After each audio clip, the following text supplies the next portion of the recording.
Mardi 14 juin 2022, il est 21h05 et vous êtes ici sur Detective Token qui a été créé pour le partage de toute crypto, blockchain, jeux, conférences, études de courbe et de marché, soirées à thème et bien évidemment des amas. Mais en aucun cas, nous ne donnons des conseils en investissement, alors Dior. Faites vous-même vos propres recherches et surtout vos propres choix. Session AMA ce soir. Donc, AMA est l'acronyme de Ask Me Anything que l'on peut traduire par Demande-moi tout ce que tu veux savoir. Un AMA ici vous est présenté sous forme de talk show, format interview, afin que la communauté puisse se faire sa propre idée sur un projet. Chaque auditeur pourra poser ses questions en fin de présentation et avant le petit jeu giveaway donc qui est amené par la team Talktree ce soir de 500$ en talk. Donc, en préambule, je tiens à vous faire un petit rappel pour les règles en investissement qui sont simples. Votre argent est précieux, vous avez travaillé pour le gagner, alors prenez-en soin. Ne faites confiance qu'à vous-même et surtout développez vos propres stratégies et money management et n'investissez jamais avec vos émotions. Et oui, le marché des crypto-monnaies est très volatile, on le voit bien en ce moment, donc ce n'est pas adapté à tout type d'investisseurs. Soyez-en bien conscients.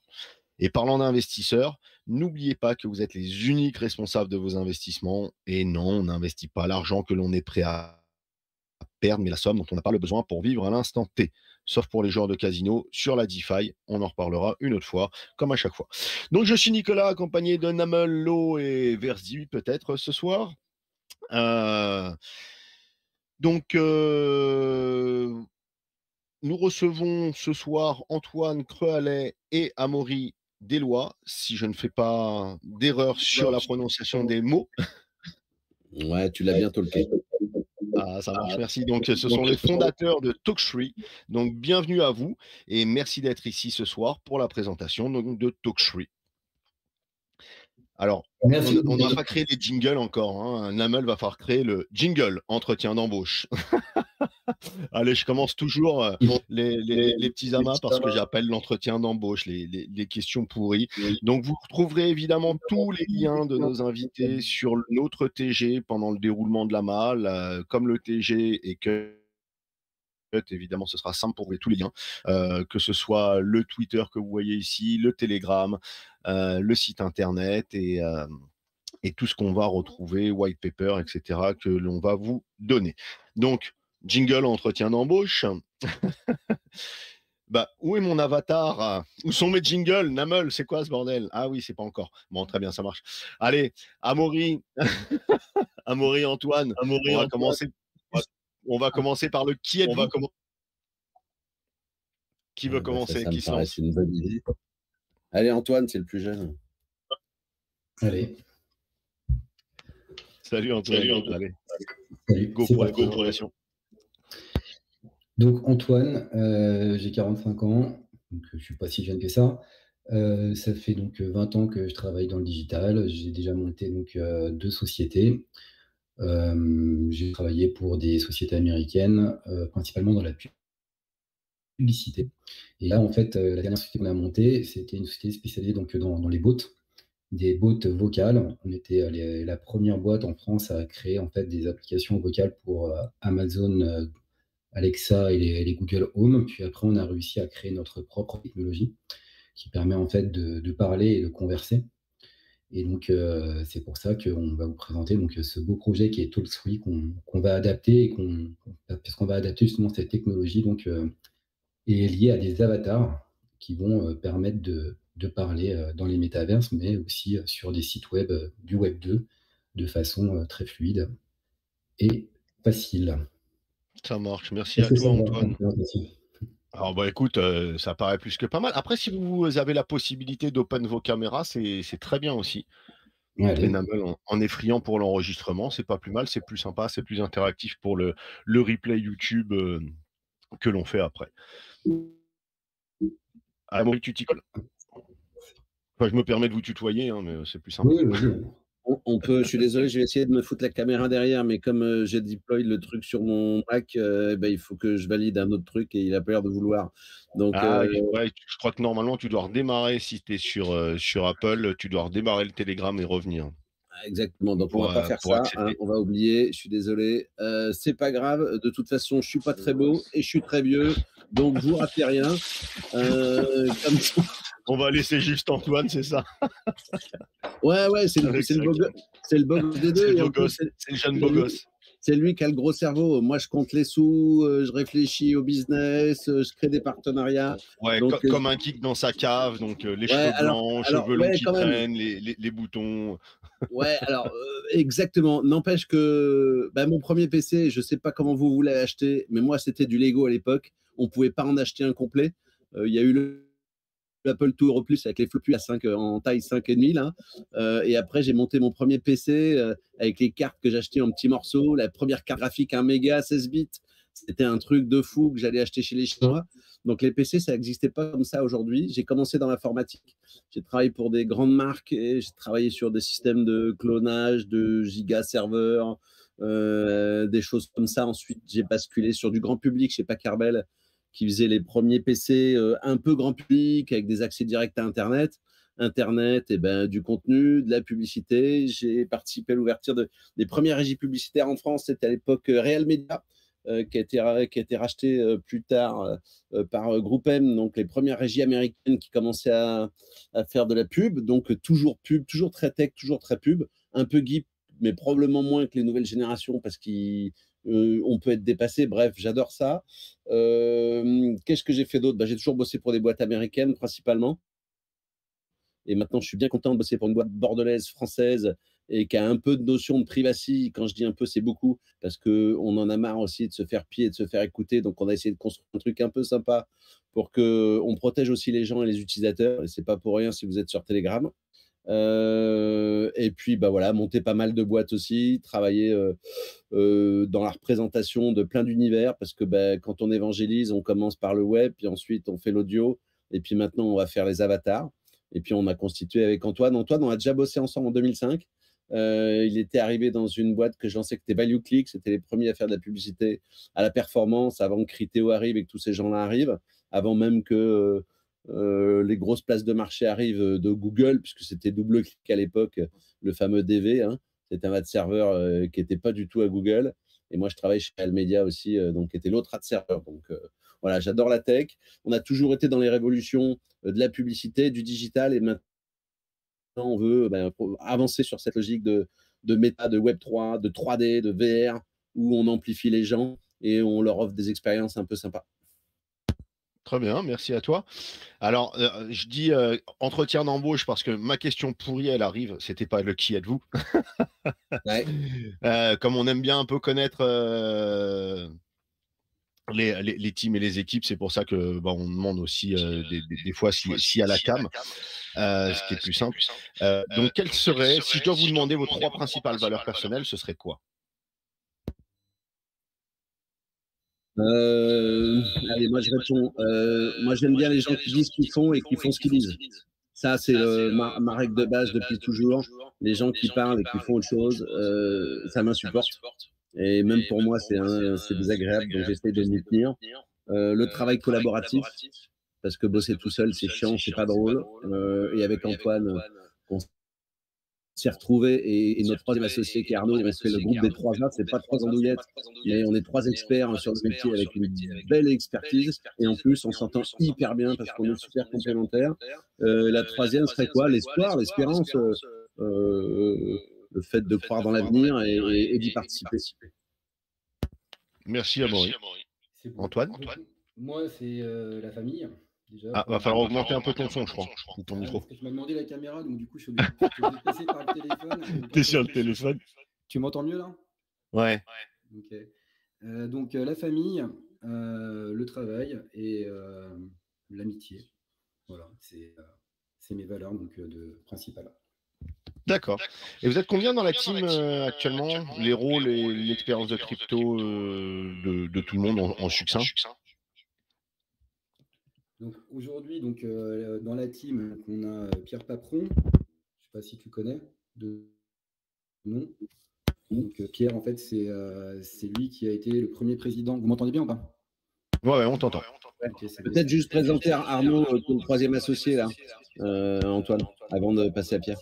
Vas-y, je te laisse. Bon, oui, c'est toi qui as bossé avec lui à l'époque. Arnaud, c'est un ingénieur. Il a un peu plus de 20 ans d'expérience. Il y a des échos, je ne sais pas si quelqu'un peut couper son micro. Ouais, ça doit être Antoine avec la cam. Si tu peux couper ton micro quand tu parles pas, Antoine, ça doit faire de l'écho pour Amaury. Je te remercie. Bon, ça a l'air d'être bon, nickel. Donc, il a bossé chez Capgemini. C'est là où Antoine, il est venu faire un stage pour apprendre à la tech parce qu'il connaissait très bien l'usage, mais pas nécessairement le dev. Et ils sont découverts comme ça chez Capgemini. Donc, c'est un gars qui a plus de 20 ans d'expérience. Alors, il est un peu moins talker que nous, parce que c'est un CTO. Donc, quand il cause, c'est pas pour. Ça doit être précis. Mais c'est en ça aussi, on est bien équilibré parce que voilà, c'est un super CTO qui est au taf. Hyper autonome et avec une belle équipe derrière. Donc dans les équipes après, si on descend, si tu veux descendre un peu sur ton screen, ton scroll, on a Olivier donc dans les advisors, ouais, si tu veux, très bien. Donc on a Olivier Saez. Olivier Saez, il est déjà advisor sur la première boîte qu'on a montée, qui est Adenai, le chatbot dont Antoine parlait. C'est un entrepreneur aussi. Alors il y a quasiment que des entrepreneurs. Il a monté une boîte qui s'appelle Unisson, qui veut attaquer le travail des droits d'artistes, équivalent de la SACEM, sauf qu'avec une meilleure gestion et un truc plus libre et plus ouvert. Donc, il veut casser tous ces business historiques pour amener un peu plus de Web3 sur une logique des droits musicaux et un profil très financier. Donc, évidemment, pour nous, c'est intéressant de l'avoir dans la maison. Antoine, si tu veux parler de Manfred, qui est notre expert. Manfred, c'était le boss de chez Atari, donc de toute la blockchain. Donc c'est lui qui a monté les partenariats, notamment avec Sandbox. Il connaît donc la plupart des gens dans l'univers des métaverses. Donc pour nous, en fait, créer une team justement avec des gens qui sont déjà connectés au monde de la crypto et au monde des métaverses, c'est hyper important parce que c'est justement un gage de succès. Et donc, Manfred va nous introduire auprès en fait, de pas mal de gens. Et ça va nous permettre en fait, d'accélérer. Et il vient de quitter Atari là, il y a une semaine ou deux, et il va monter donc, un projet personnel, forcément, je suppose, dans le milieu du Web 3.0 aussi. Après, si on descend un petit peu le slide, je pense qu'on est à Jean-Pierre. Donc, Jean-Pierre Levieux. Donc lui, il a dirigé des agences de pub, notamment Mediacom, où il a été COO. Donc il connaît plein de grands comptes. Il a travaillé avec Seat, notamment, où il a fait du brand content. Donc c'est vraiment le pro en fait du brand content. Il sait parler aux utilisateurs finaux. Il sait écrire et c'est vraiment en fait pour moi un dieu en marketing. Et c'était aussi le premier salarié de MSN en France. Donc c'est bien aussi d'avoir des gens en fait qui ont connu cette évolution du web depuis le début. Donc lui était vraiment au départ avec le web 1. Et enfin Pierre Papron. Donc Pierre Papron, lui, il était aussi dans le web 1 puisqu'il a été président d'Alta Vista en France. Puis après il a dirigé pas mal de sociétés comme Last Minute. Et ça a été un des premiers Français à s'intéresser au marché de la crypto. Il a créé récemment une association qui s'appelle France Méta, qui regroupe la plupart des acteurs du métavers, et il conseille le gouvernement français justement sur le Web3, la crypto et les métavers. Donc je pense que c'est aussi une très belle prise qu'on a eue qui nous apporte beaucoup dans l'équipe par ses conseils. Et vous êtes ultra bien entouré. Ouais, en fait, en gros, moi, j'ai monté plusieurs sociétés, et dans tous les cas, lorsqu'on monte une société, il faut être très bien entouré. Et c'est pour ça qu'on va parler en fait du dernier acteur, qui est là carrément une team. Donc c'est Ibex. Et Ibex en fait qui a fait l'ICO de Civic Power l'année dernière, et ils ont levé 4 millions. Ils sont en train de créer une blockchain. D'ailleurs, Nicolas, tu es là. Est-ce que tu veux parler d'Ibex? C'est eux qui nous conseillent réellement en fait dans cette ICO pour ne pas faire de faux pas, qui nous expliquent comment ça fonctionne. Nico, tu veux dire un mot? Si tu veux, est-ce qu'on m'entend? Ouais, c'est bon. On t'entend, Chamonix. Salut Nicolas. Salut. Tu peux recouper, Antoine, ton micro? Petite présentation. Je te remercie. Ah bah c'est parfait. Oui, donc petite présentation. Moi, je suis Nicolas Bray. Je travaille chez Inblox. Inblox vient de créer il y a quelques mois son launchpad qui s'appelle Ibex. Et donc, on a plusieurs clients comme le Talk, avec qui des clients auxquels on aide à lancer une levée de fonds crypto. Donc, moi, je viens de Civic Power à la base. On est sur Civic Power. On a levé 3,5 millions l'année dernière sur une ICO. Et on s'est dit que pourquoi pas répliquer les outils qu'on avait créés à ce moment-là pour que ça serve à d'autres. Et voilà, donc c'est notre job aujourd'hui. Et merci à Détective de nous accueillir. J'espère que ce n'est pas la dernière fois. Pour vous en dire un peu plus sur Ibex, donc aujourd'hui c'est un launchpad qui va être très très actif certainement à partir de la rentrée. On verra aussi selon le marché crypto, mais on a plein de projets dans le tuyau. C'est un launchpad qui va devenir petit à petit un exchange. Voilà, avec pour ambition de créer une plateforme très très visible et très très visible en Europe. Voilà, avec un PSAN en cours, etc., etc. Donc c'est pas la Madibex, donc je vais pas plus loin. On pourra en reparler si vous voulez. Non, mais on connaît, beaucoup de gens connaissent Civic Power et la team de Civic Power. J'en avais parlé à l'époque, bien avant l'ICO ici. Bon, voilà. Tu connais, hein, ça fait quelques temps qu'on discute maintenant, de même avant le lancement de la private en ICO où c'était les tout débuts. Donc, on a vu votre cheminement, votre évolution. Donc, on sait que la team qui soutient aussi en pro crypto, donc ta team qui a créé Ibex à côté, il y a du lourd aussi dedans. Oui, écoute, ouais. Et c'est en fait, on a ça contrebalance. En fait, Antoine et Amaury, eux, sont vraiment des gens qui ont créé une boîte et un produit. Ils ne viennent pas du monde de la crypto. C'est pour ça qu'on fait ce partenariat-là où on est quand même beaucoup plus ancien dans ce monde-là. C'est là-dessus vraiment qu'on les accompagne. On ne fait pas du tout du produit, on ne fait pas du tout de talk twin dans le métaverse, pour le coup. On est vraiment là en support sur la partie crypto. Chacun son domaine, exactement. Alors, jingle projet. Tiens, je ne l'ai pas encore le jingle non plus.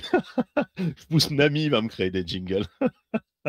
Très bien, on va passer. Non, on va vite finalement. Alors, on va passer donc au projet. Alors, pourquoi Talk3 ? C'est l'évolution 3.0 du brand content conversationnel et vocal qu'avait créé ADN.ai. C'est exactement ça.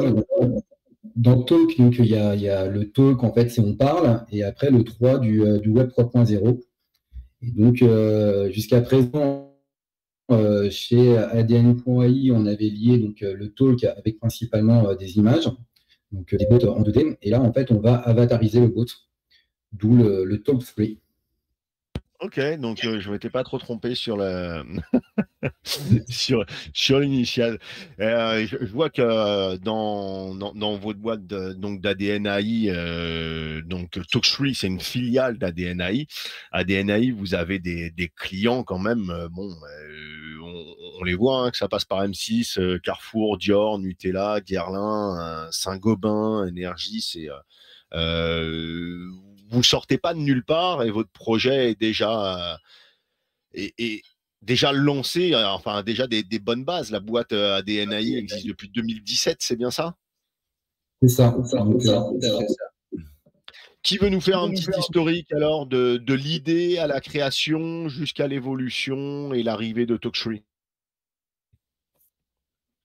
De toute façon, on est des clones, alors l'un ou l'autre, ça dépend de si vous préférez sa voix ou la mienne. Et je vais le faire, on est dedans. L'idée, elle est hyper simple. Quand on a vu, d'abord, on bosse dans la pub, on l'a dit depuis longtemps. Moi, Google, je l'ai vu arriver avec une entrée en bourse à 100 $. Et à l'époque, une belle boîte sur le Nasdaq, ça tournait à 20-25 $ max. Donc déjà, les mecs, ils étaient un peu arrogants. On les a vus grossir. Ils ont pris tout le business partout. Ils sont rentrés avec la pub.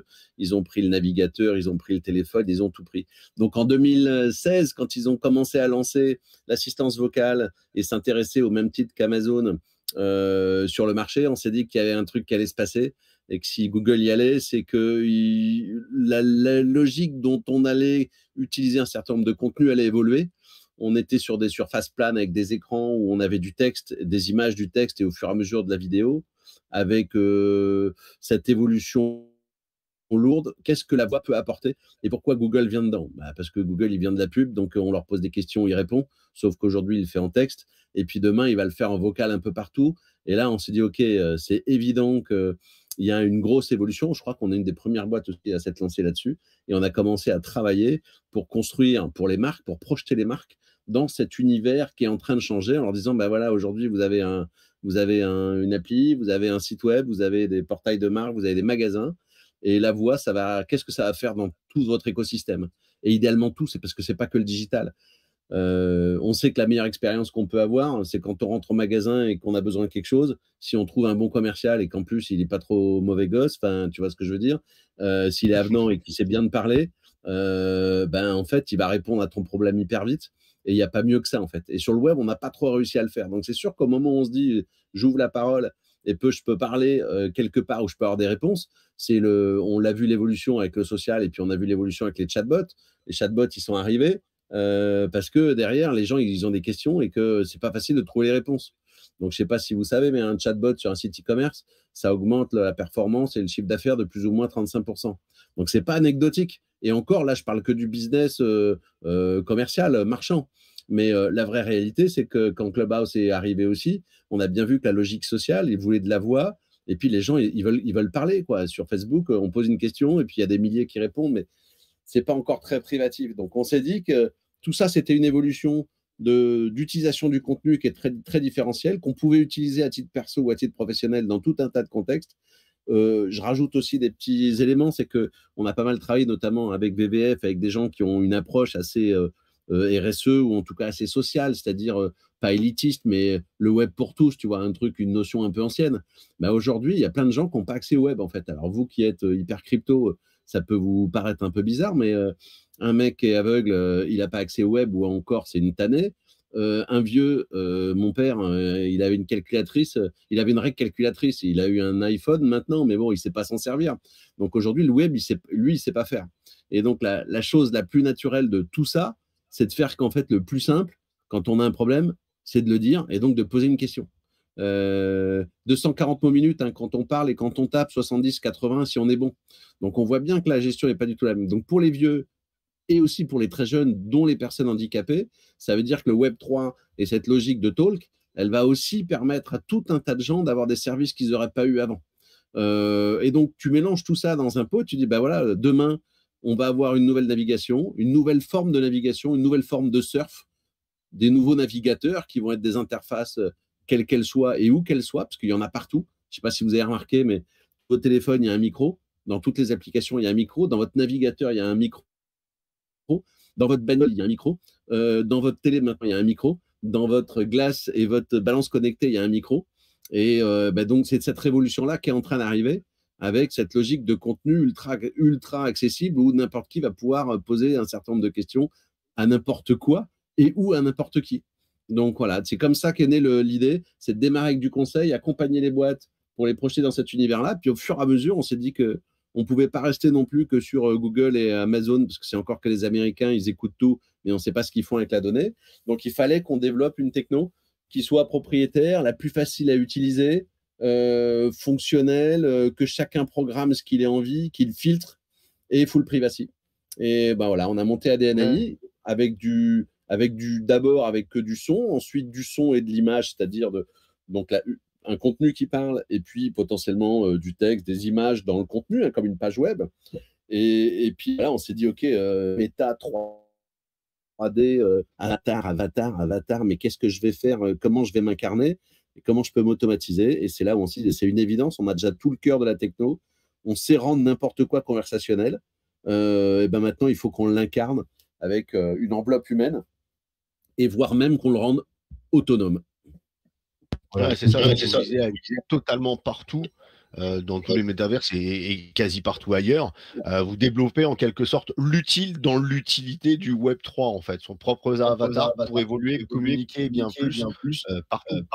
Ouais, il y a plein d'usages après, parce que si tu imagines, le monde du méta, c'est une chose, mais après, moi, je le vois d'une manière beaucoup plus large. Méta, 3D, VR.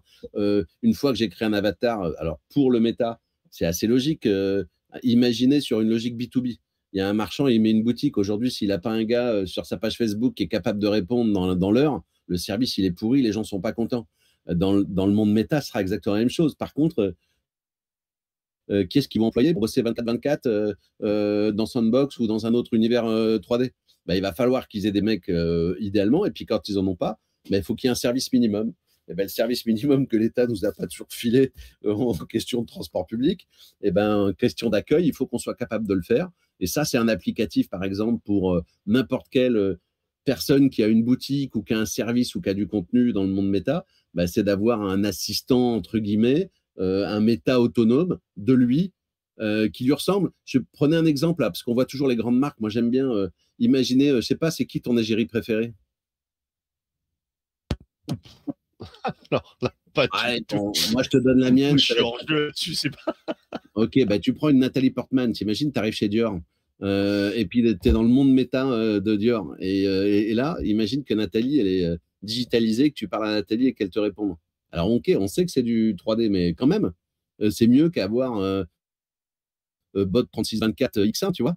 Donc, le fait de l'incarner et de mettre des vraies personnes. Tout en sachant que ce que tu vas créer, ça l'aide à la personnaliser, à la rendre Nathalie Portman, et que pas une sorte d'avatar à Nathalie Portman et un robot comme tu disais, sur les sites marchands qui aident à vendre plus 35%, mais qui sont des bots qui, quand tu as une question spécifique, qui te répondent à côté. Moi, je m'en sers jamais. Je trouve ça horrible. Mais là, comme tu dis, voilà, si tu crées une Nathalie Portman, c'est Nathalie Portman qui l'aura créée. Donc, tu seras en réelle relation un petit peu avec elle. Tu auras des morceaux. Exactement. D'une certaine manière, si c'est elle qui l'a créé, qu'elle l'a mis dedans, il va y avoir un certain nombre de personnes qui vont vouloir communiquer avec elle, qui vont lui poser des questions sur lesquelles elle aura un certain nombre de réponses, qu'elle aura pu programmer ou pas. Mais au lieu de discuter, comme on fait là, avec une personne, potentiellement, il peut y avoir plusieurs personnes qui interfèrent avec une seule personne qui a plusieurs entités qui la représentent, mais qui sont elles. Elle s'est démultipliée. C'est comme si elles étaient un peu. Alors, on n'utilise pas clone, nous, on utilise jumeaux. Parce que clone, ça fait un peu plus. Oui. J'ai vu, c'était Twin, c'était pas clone, c'était pas Avatar. On est sur le côté Twin, ouais. Voilà, le clone, c'est les Chinois qui ont fait des petites brebis ou d'autres choses. Voilà, c'est pas ça qu'on voulait. On voulait quelque chose d'un peu plus humain, qu'on pilote et qui nous ressemble. Qui soit humanisé et sur lequel on se rend plus accessible, quoi.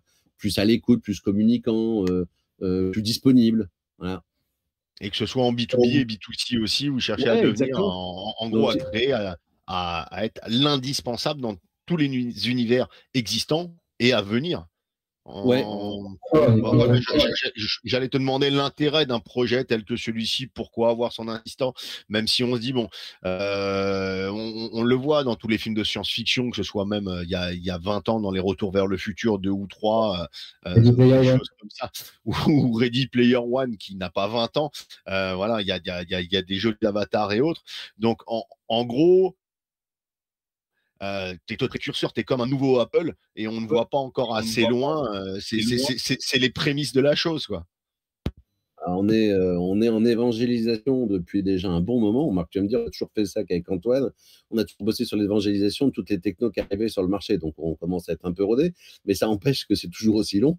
C'est comme l'année du mobile. Maintenant, on va parler de l'année du méta et du Web 3. Mais ça s'accélère parce que la crise nous pousse à accélérer, parce que les gens ont envie de rêver d'autres choses et qu'ils ont envie de voir le futur, sachant que le futur, il est déjà maintenant, parce que la techno dont je te parle, nous, on met en place déjà une approche 2D, tu vois, avec de l'image, du son, où tu programmes ta conversation et que tu le rends disponible avec un QR code sur ta carte de visite ou n'importe où. On sait déjà le faire, en fait.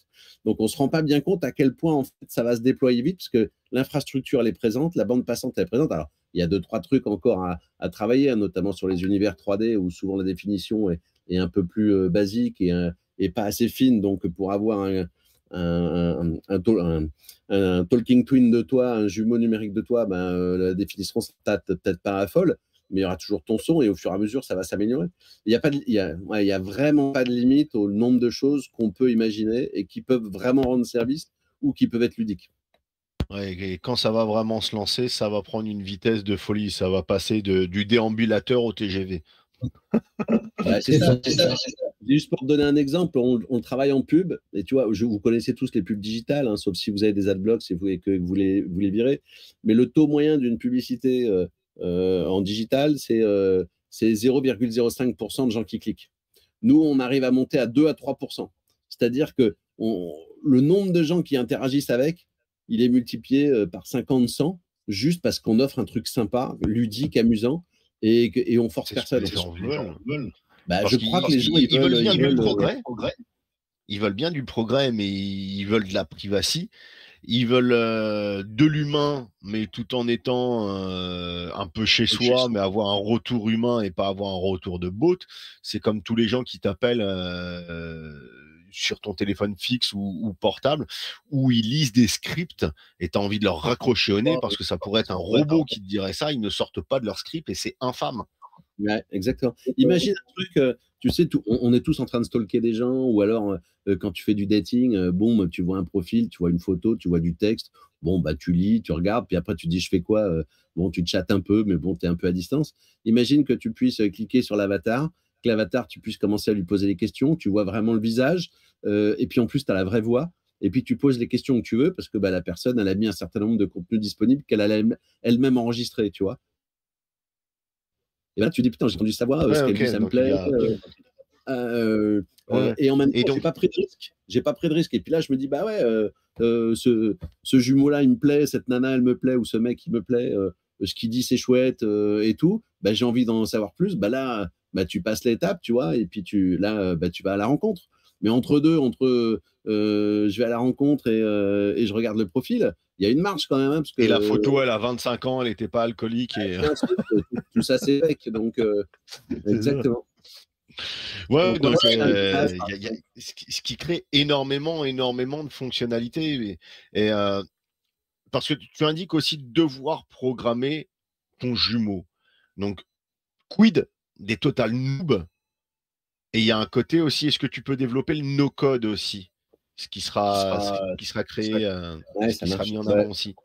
Bah, je vais commencer par le no-code parce que ça amène à la programmation et programmation de code. Donc, ce qu'on a fait aujourd'hui dans la plateforme qui construit l'expérience conversationnelle, c'est on commence à avoir pas mal de templates. Alors ça, c'est tout le côté un peu Web3 que nous on aime, c'est qu'à chaque fois que des gens utilisent la plateforme, ils construisent des conversations, elles sont structurées, nous on les classifie et elles deviennent disponibles. Donc en fonction de métier ou de besoins, tu vas avoir des conversations qui sont préconstruites. Donc ça, c'est la manière dont on travaille aujourd'hui, hein, qui permet de piocher soit dans des conversations et puis de les personnaliser, soit directement de construire un peu l'expérience que tu veux offrir à la personne, que ton avatar, à quoi ton avatar va répondre, donc, tu vois. Donc, c'est en no-code, ça veut dire que vraiment, il n'y a rien à faire. Moi, j'ai fait ma carte de visite avec mon avatar 2D qui prend rendez-vous à ma place. Ça m'a pris quoi? 1 heure parce que je suis nul. J'ai enregistré ma voix dedans, j'ai créé mes bulles conversationnelles, ma structure, et c'est hyper facile. N'importe qui peut le créer. Donc ça, c'est ce qu'on appelle la programmation dans une approche no-code où bah, chacun construit l'expérience qu'il veut. Et puis nous, après, bah, on la screen.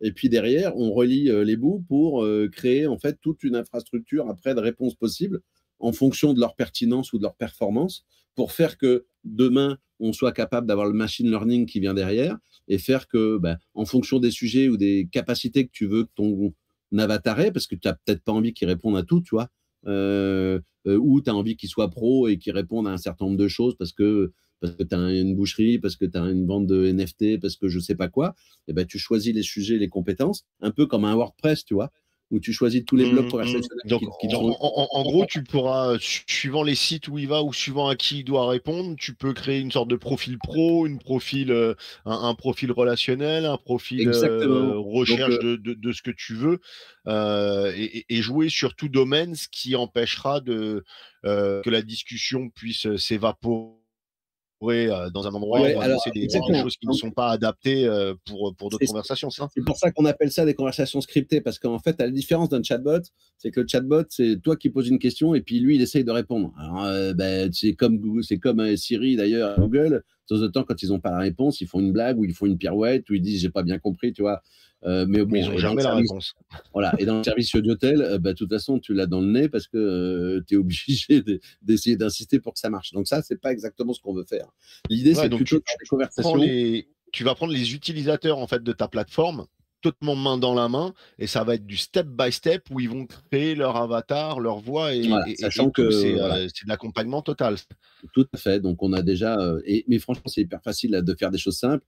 Et puis après, ça demande un peu plus de temps, mais comme on va au fur et à mesure développer le machine learning dedans, l'objectif, c'est que un utilisateur qui a envie de rien faire quasiment, il clique sur quelques fonctionnalités, il les active comme tu l'activerais sur une appli WordPress ou même plus légèrement que ça. Tu vois, t'upload le code dans ton Talking Twins et puis basta, quoi. Donc pour l'instant, on est encore un peu entre deux parce que c'est toi qui construis ton arborescence et tes sujets, mais c'est hyper facile. Oui, tu vas venir, donc, comme on disait, à interagir partout. Parce que c'est ce que je me demandais, comment ton avatar, enfin ton jumeau pourra fonctionner, réellement interagir pendant ton absence, et surtout si c'est sollicité de toutes parts. Donc c'est il va y avoir des ta conversations. plateforme et de la programmation de. Exactement. Et dans la plateforme, tu vas avoir, nous, on a toute une plateforme derrière qui suit la conversation avec des statistiques, avec des volumes d'engagement, avec potentiellement de la captation de données. Tout ça, ça va être accessible dans la plateforme. Donc, en fait, tu vas avoir une plateforme qui gère avec de la remontée de données, avec un certain nombre de choses, et où une donnée qui est prise et qui est transmise ailleurs, parce que finalement, tu n'avais pas besoin d'être là pour que ce soit fait, tu vois. Donc, il y a un mélange d'automatisme et de collecte de données ou de transfert de données, pareil, qui peuvent être gérés après assez facilement. Ok, vous avez pour l'instant prévu le prix d'un avatar? D'un jumeau, pardon. Ouais, alors, donc ça, il y a deux sujets. Peut-être Antoine, tu veux plus prendre cette partie-là sur les deux modes, parce qu'en fait, il y a deux sujets. Il y a un, comme tu vois là sur la page où tu es, tu construis ton scénario, après tu choisis ton avatar. Donc, soit tu choisis un avatar qui est déjà dans la plateforme, que tu fais parler, que tu micro-personnalises, et notamment, ça peut être un chien, un chat ou n'importe quoi. Okay. Mais bon, là, c'est un peu loin de mon usage. J'ouvre mon micro parce que je ne peux pas parler. Donc, en fait, en gros, l'avatar, il va y avoir une marketplace où potentiellement donc, tous les freelances du monde vont pouvoir créer des avatars et les vendre à partir de cette marketplace. Donc, ça veut dire qu'on va pouvoir, si tu veux avoir une tête de chien ou une tête de monstre ou ta véritable tête, ça va être possible en passant aussi par des freelances. Après, on est en train aussi actuellement de développer donc, une techno qui, grâce donc, à du machine learning, va permettre en fait à partir d'une photo ou d'une vidéo de toi, de créer, donc de méta-humaniser directement ta tête sous forme d'avatar. Donc tout ça, en fait, il va y avoir une gamme de prix forcément complètement différente. Surtout que c'est les freelances qui vont aussi fixer leur prix. Nous, en fait, comme on le fera de manière industrialisée, on va fixer donc un prix fixe. Et après, la grande question qui va se poser, c'est qu'à partir du moment où tu crées, où un freelance crée un avatar, potentiellement, ça va pouvoir aussi devenir une NFT. Parce qu'en fait, cet avatar peut aussi devenir unique. Donc, en fait, il y a une multitude de modèles économiques à imaginer dans le futur. On a un petit peu l'impression d'avoir un Eldorado devant nous et on est en train de poser déjà là, toutes les équations. Ah, mais totalement, je crois qu'il y a tout à faire encore. On est vraiment au balbutiement de la blockchain. Donc là, ce qui est important de comprendre, c'est que si potentiellement vous investissez, vous investissez là clairement dans une vraie société. Donc on n'est pas du Shiba, clairement quoi. On a un vrai projet. Il y a des humains qui sont en train donc de travailler dedans, et c'est un projet forcément donc, qui est à long terme. Aujourd'hui, lorsqu'on parle du métavers, on va penser par exemple à Sandbox. Sandbox, aujourd'hui, tu sais très bien qu'il y a le VMH, il y a Carrefour qui a acheté en fait très récemment des landes. Ils sont en train de construire forcément quelque chose. Il va forcément y avoir des vendeurs à l'intérieur une fois que tu as construit en fait ton immeuble. Si en fait dans ta boutique tu n'as pas de vendeur, ça va être un petit peu compliqué quand même de vendre tes produits. Donc, nous, en fait, dans notre vision des futurs métavers, qui sont un peu une prolongation, on va dire, des réseaux sociaux mélangés au final à un monde virtuel un peu de gaming, on va en fait fournir en fait ces avatars et surtout ces avatars qui parlent. Parce qu'aujourd'hui, on voit beaucoup d'avatars, mais il n'y en a pas qui parlent. Et nous, on a créé donc cette techno qui permet déjà en fait de faire parler en fait ces avatars et de leur faire dire à peu près donc, ce que l'on veut. Alors aujourd'hui, c'est plutôt avec des scénarios fermés. Alors peut-être parce que justement, on a des valeurs, comme tu pouvais donc, nous poser la question au départ. Parce qu'on a aussi donc, des enfants, on a aussi envie que parce que là, on est quand même en train de vivre en fait une troisième révolution industrielle qui est vraiment liée à l'intelligence artificielle. Donc, c'est quand même assez lourd ce qui est en train de se passer actuellement. Et je pense qu'en fait, on doit vraiment aussi ne pas faire n'importe quoi et réfléchir à. J'ai pas envie, en fait, en gros, que dans 10 ans, d'être un petit peu comme le mec qui a inventé le like sur Facebook et qui dit ah bah ouais, mais en fait, c'est hyper addictif et mes enfants, en fait, je leur ai supprimé, en fait, je leur ai interdit d'aller sur Facebook. Je trouve que ça serait une grosse défaite pour moi, même pour l'équipe, parce que c'est absolument pas en fait ce qu'on a envie. C'est pour ça que c'est peut-être aussi notre côté français. Après, comme tu le sais, les Français, en fait, on a beaucoup d'idées. On se les fait aussi souvent piquer. Le mec qui a inventé la carte à puce, c'était un Français. Le mec qui a inventé l'imprimante 3D, au final, c'était lui le premier, mais c'est les Américains qui ont déposé le brevet avant lui.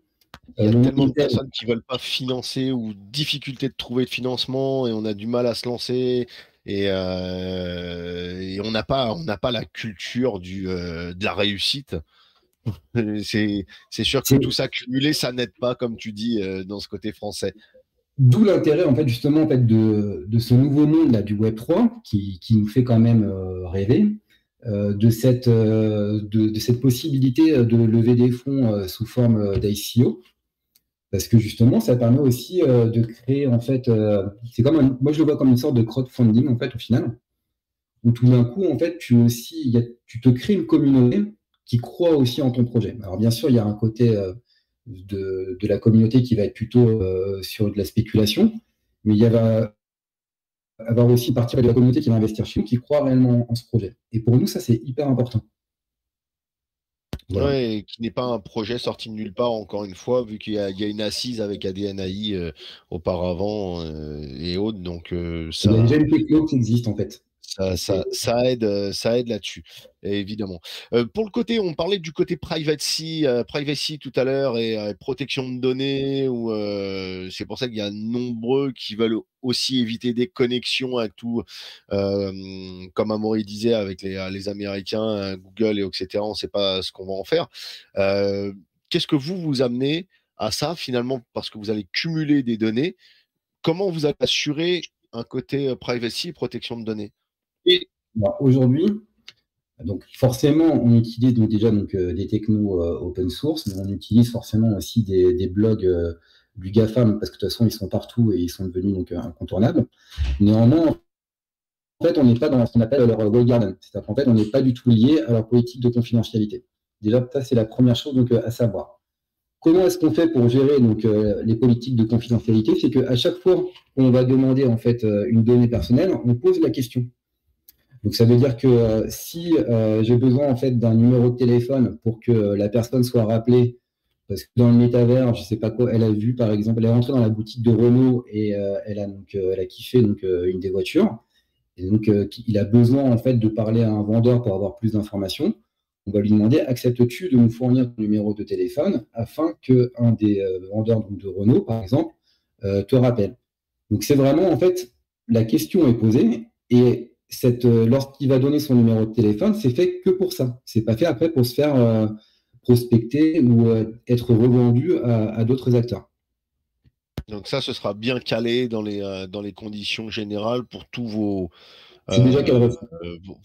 acteurs et autres qui sont qui viennent et qui vont se servir de votre plateforme. C'est déjà cadré, tout ça. Ok. Et pour la traduction, parce qu'on le sait un peu, Google Trad, c'est un peu une cata. Vous disiez, tu marques sur le white paper donc, que ton jumeau pourra parler en plusieurs langues. Donc, je présume que tu pourras amener facilement entre 3 et 10 langues facilement. Vous allez utiliser quoi? Vous allez passer par quoi pour ces traductions? Donc ça, en fait, pour donc, tout ce qui est donc, traduction, donc déjà, en fait, ça va être géré dans un premier temps avec des scénarios qui sont fermés. Donc ça veut dire qu'on va pouvoir donc, les traduire donc, en plusieurs langues dès le départ. Et après, on va utiliser donc, le modèle dont je te parlais tout à l'heure de synchronisation labiale, qui permet en fait de parler donc, en plusieurs langues. Ok. Et le projet sera dispo quand? Ce sera créé quand exactement? Enfin, ce sera disponible pour quand? Donc là, on va commencer bientôt déjà à avoir donc, des premiers avatars donc, à montrer. Donc d'ici, on va dire, 2-3 semaines. Donc on va montrer en fait des avatars déjà qui parlent. Si tu vas en fait sur la homepage déjà de talkstreet.com, on a déjà mis en fait un exemple. Donc il n'est pas du tout encore, il est loin d'être parfait, mais il est en cours de développement. Si tu tapes le www.talkstreet.com. Ouais, sans le ITO. Sans l'ICO. Hein. Voilà. Donc là, en fait, on a déjà donc, un avatar. Donc cet avatar, donc, bah, moi, c'est un freelance qui me l'a fait. Donc il y a beaucoup de gens qui me disent que Adna n'est pas belle. Bon, moi, je la trouve plutôt pas mal, mon Adna. Mais forcément, donc, elle est perfectible. Donc, comme disait Amaury, c'est les débuts aussi c'est le début, mais des avatars qui seront bien plus qu'améliorables. Voilà. Alors après, la difficulté aujourd'hui donc des avatars en 3D, c'est que plus tu les perfectionnes, plus ils sont lourds. Plus ils sont lourds, plus il y a un temps de chargement qui est long. Et potentiellement, moins ça passe sur tous les devices, savoir les téléphones et les ordinateurs. Donc en fait, après, il y a des choix aussi technologiques à faire. Et là, actuellement, on a trouvé déjà une bonne piste pour améliorer ce sujet. Okay. Pour répondre à ta question, on est déjà quasiment capable de produire les premiers, mais on va dire pas encore accessibles dans la plateforme. Et ça va être tout le travail là, c'est maintenant de mettre tout ça en dev et rajouter la surcouche de visualisation et de sélection de l'interface visuelle, UX, par-dessus le cœur de la techno qu'on a déjà. D'accord. Ben écoute, pas mal dans l'idée. Et si on parle du use case du token, parce qu'il y a un token qui va être, il y a une ICO, donc une ICO qui est lancée, donc il y a un token qui va être lancé. Quel sera son use case à l'intérieur de cet univers, de ton univers TalkStreet? Donc tu vas pouvoir donc utiliser le token pour pouvoir acheter donc un avatar donc sur la marketplace. Et après tu vas aussi donc pouvoir acheter donc ce qu'on appelle des packs de conversation. Aussi donc avec un token. Donc ça va vraiment être le token lié à notre plateforme. D'accord. Donc le modèle, c'est un point d'usage. Dans la maintenance et la gestion de ton Talking Twin, tu vas avoir, en fonction de la volumétrie et de son usage, comme il y a des frais d'hébergement, de maintenance, de tracking, de tout ce que tu veux, en fait, le modèle est à la conversation, plus, évidemment, comme disait Antoine, le fait de construire ou de personnaliser ou d'ultra personnaliser ton avatar. Ça, c'est le premier point. Puis après, il y a un coût d'usage qui est tokenisé, qui passe par le token. Donc, à chaque fois, en fait, que tu achètes des coûts de conversation, tu passes par le token. Si tu as eu des tokens avant, évidemment, et que la monnaie, avec le taux qui grimpe, tu as plus de volume. Donc, c'est toute la logique d'avoir un intérêt pour l'investisseur, autant que dans le but de monter la valeur et ou de monter la valeur qu'il génère par l'usage, évidemment. Puisque tu en as plus pour le même prix. Et donc, tu parles de package de conversation, c'est ça? Tu vas acheter des packages c'est ça, de conversation aussi? Des packages tu as un nombre de conversations et on a des paliers, un peu comme si tu prenais des minutes téléphoniques, tu vois, c'est un peu la même idée, sauf que c'est pas la minute, c'est des conversations engagées, quoi. Mais dans l'idée, d'accord, donc tu vas pouvoir créer peut-être une sorte d'abonnement aussi avec tes packages en quelque sorte? Ouais, tout à fait. Il y aura certainement des variantes. On essaye de travailler aussi avec les étudiants là pour leur offrir des choses un peu différentes, tu vois, avec des licences éducation, quoi. Il va y avoir tout un tas de choses qui vont se mettre en place autour de ce qu'on fait avec des ajustements. D'accord. Et pourquoi l'idée de créer du buyback and burn pour un projet tel que celui-ci? C'est le. Voilà. Non, la réponse on l'a, c'est que derrière, nous, on veut donner de la valeur. Donc, plus le talk il a de la valeur, plus le détenteur du talk a intérêt d'en avoir, autant financier qu'en usage, on vient de le dire. Donc, le but, c'est de s'engager, nous, évidemment, à faire que d'un côté, on a une communauté qui grossisse, une demande qui grossisse, et qui en plus, derrière, on en burn, on accélère l'augmentation de sa valeur pour faire que notre communauté, elle en profite.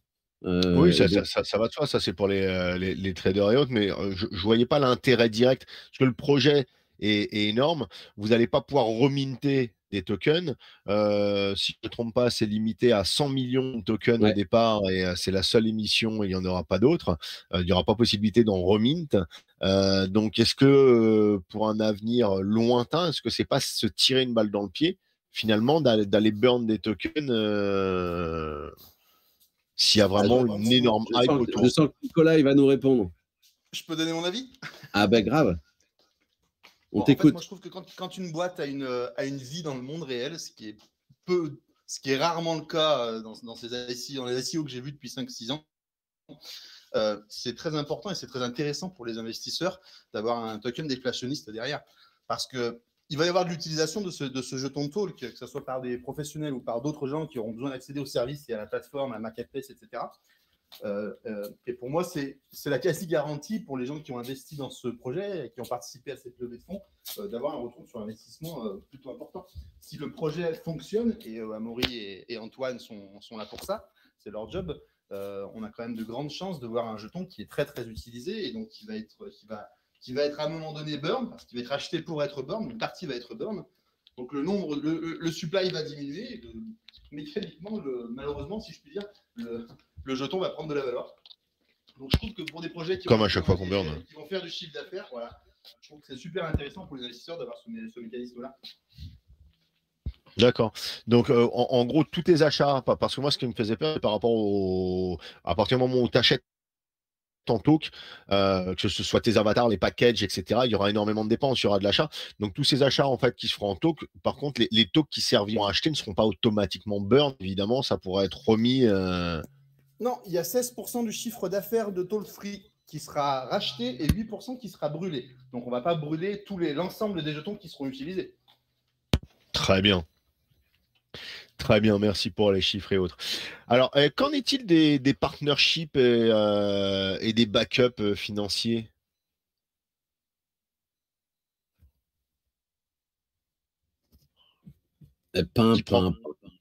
Qui répond? Bah, alors, il y en a pas mal, en fait, nous, au même titre que ce qu'on a fait avant, on aime bien créer une structure où, en fait, tout le monde est partenaire et tout le monde, en théorie, utilise la techno, voire l'intègre dans ses métiers.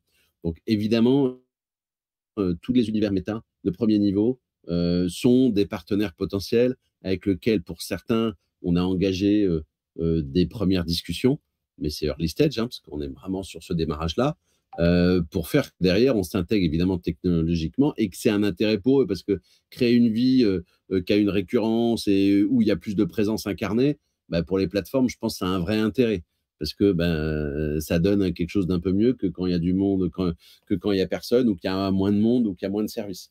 Ensuite, il y a des constructeurs, et notamment ce que disait Antoine tout à l'heure, tous les acteurs qui sont en train de travailler aujourd'hui sur de la conception d'avatars, qui vont te vendre un costume, par contre, ils ne vont pas te vendre l'intelligence qui est à l'intérieur, qui va le rendre autonome.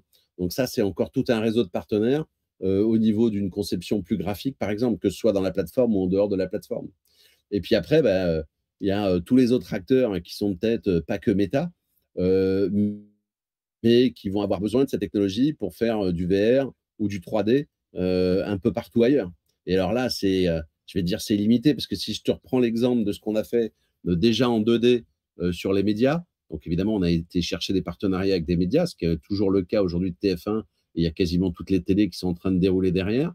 Donc, ça veut dire que le talk, qui peut aussi servir à avoir un présentateur télé 3D automatisé auquel vous parlez directement et fourni par Tollstreet.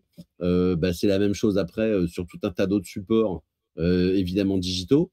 Ça peut être le cas des marchands, ça peut être le cas de physique, parce que tu vas l'incarner avec un hologramme ou dans un écran ou dans un device sur lequel tu vas avoir du son et de l'image. Il n'y a pas vraiment de limite. Donc, on fait exactement la même chose. Et évidemment, la priorité, c'est de rentrer dans l'univers méta dans un premier temps et le déployer après aussi en 3D au même titre que ce qu'on a déjà fait avant. Okay, donc, je ne peux pas t'annoncer encore de trucs, mais j'espère que d'ici peu, ça va arriver. Bah écoute, oui, dans l'idée, on peut se dire, est-ce que finalement, on n'est pas trop en avance et ce sera pas encore compris? Et à vraiment obtenir le retour escompté, mais comme je disais tout à l'heure, voilà, on est au déambulateur et vaut mieux être là, avoir tout créé et c'est vraiment dans la sellette, c'est vraiment en attente. Le TGV est là et peut vraiment démarrer. Pour les investisseurs, vous avez prévu du stacking aussi ou pas du tout?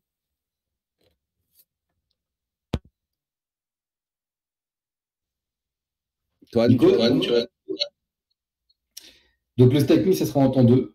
Donc déjà, là, on va commencer. Donc, par rapport aux partenaires, bon, vous imaginez bien qu'on a quand même pas mal de discussions donc, actuellement, donc, sur lesquelles on ne peut pas forcément encore communiquer et parler, mais ça va arriver donc, en temps et en heure. Et après, donc, en ce qui concerne donc, le staking, ça va arriver aussi, mais en temps 2. D'accord, ça marche.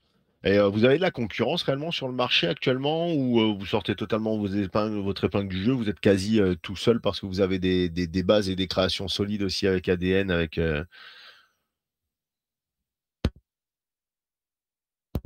concurrence, pas du tout? Non, je pense que là, pour l'instant, on n'a pas encore de concurrents. Et potentiellement, s'il y a des gens qui sont bien placés pour faire ce genre de choses, ça va être forcément tous les GAFAM. D'accord. Bon, on va C'est les écraser, non? que des petits acteurs, mais qui sont pas forcément dans notre entreprise. Ok, très bien. pas Bah, très si web on pousse un peu. ouais. Bah, non, non, mais c'est pas plus mal, hein. Il faut en créer d'autres. Il faut les Ça veut dire, sortir de la ça veut dire Euh, que tu as un énorme potentiel. Après, si on t'avait parlé de TikTok il y a encore 7 ans, je pense que tu connaissais pas. Il y a 10 non, mais ans. je l'ai toujours pas, je suis désolé. Oui, non, mais voilà. Mais ce que je veux dire par là, c'est qu'en fait, à chaque C'est vrai. révolution technologique, et il y a toujours en fait des nouveaux entrants qui peuvent tirer leur épingle du jeu. Nous, on a quand même une grosse qualité aujourd'hui, c'est qu'on a quand même une équipe qui est plutôt senior, on est bien entouré. Donc, on a quand même, je pense, de bonnes chances de réussir. Ah mais totalement, totalement. Ouais. Comme tu dis, bah, Facebook est sorti de nulle part aussi, hein. Beaucoup de choses comme ça sont sorties de nulle part. Et là, dans le Web3, je pense qu'il y a de quoi sortir son épingle du jeu et rentrer vraiment dedans. Donc, si on pousse un peu plus dans les chiffres, cette levée de fonds, elle va servir à quoi exactement? Donc là, en fait, elle va permettre en fait, de recruter des développeurs pour donc accélérer donc, toute notre technologie, notamment de synchronisation labiale, qui va permettre en fait de faire parler n'importe quel avatar qui arrivera sur notre marketplace. D'accord. C'est que de la tech. C'est Que de la tech. principalement que de la tech. Enfin, tu le vois là, hein, tu as mis la page, donc de toute façon, c'est assez clair, hein, 70%. Et notre gros besoin aujourd'hui, il y aura un peu de com, évidemment, et de travailler sur la communauté. Mais globalement, c'est pas du commercial, c'est que de la tech en fait. Hein, et d'ailleurs, c'est l'histoire de tout ce qu'on a fait jusqu'à aujourd'hui. Le gros de la boîte, ça a toujours été que de la tech. Pendant toute la crise, on a fait que de la tech, on a continué à développer. Et c'est pour ça qu'on arrive déjà avec une techno qui est bien en place, quoi. Ouais, ok. Donc après côté tokenomics et les différentes phases de l'ICO, parce que là pour l'instant on est en période whitelist, il faut s'inscrire pour se faire whitelister. Après il y aura l'ICO donc à partir de début juillet qui se terminera, enfin après il y aura ce sera public, il y aura une selle publique qui se fera début août et après ça passera en IDO, c'est ça d'après ce que j'ai vu aussi. Nico, c'est peut-être ça plus ta Ouais, partie. c'est ça. Non, t'as dit les Côté bonnes dates. tokenomics, comment? T'es sur les bonnes dates. On a une pré-sale qui va se dérouler du 1er juillet au 1er août. Et au 1er août, on fera une vente publique directement. Et au 30 septembre, je crois, ou au 31, je ne sais plus quand finit ce mois-là, on fera une mise sur les marchés. A priori, comme c'est un token de EP20, ce sera sur PancakeSwap et sur IBEX. D'accord. Ouais, donc direct au lancement au 1er octobre, si ça s'arrête le 30 septembre. C'est ça. Et les différents tarifs, hein, Tu veux nous en parler, différents tarifs de l'ISCO? Est-ce qu'il y a des vestings et est-ce qu'il y a un Alors, intérêt? Quel est l'avantage d'être whitelist et de se alors whitelist deux, aujourd'hui pour participer à l'ICO de juillet? Voilà, je te laisse. deux avantages. Ouais. Le premier, c'est d'acheter le jeton moins cher qu'à la vente publique, forcément, mais tout le monde est au courant, c'est habituel. Et le deuxième, qui est plutôt sympa, c'est qu'en fait, si tu veux, les buyback and burn, enfin les buybacks on va prioriser les buybacks en fait. Celui qui s'est inscrit le premier à la whitelist, il sera sollicité en premier pour savoir s'il veut vendre ses jetons lors d'un buyback. Et en plus, on rachètera les jetons plus cher que le cours en vigueur à ce moment-là. Est-ce que je me suis bien compris ou est-ce qu'il faut que je réexplique? Parce que c'est plutôt très important. Pour moi, oui. Tu auras peut-être Bon, des questions après par les auditeurs. Ils sont en ça train de marche. noter.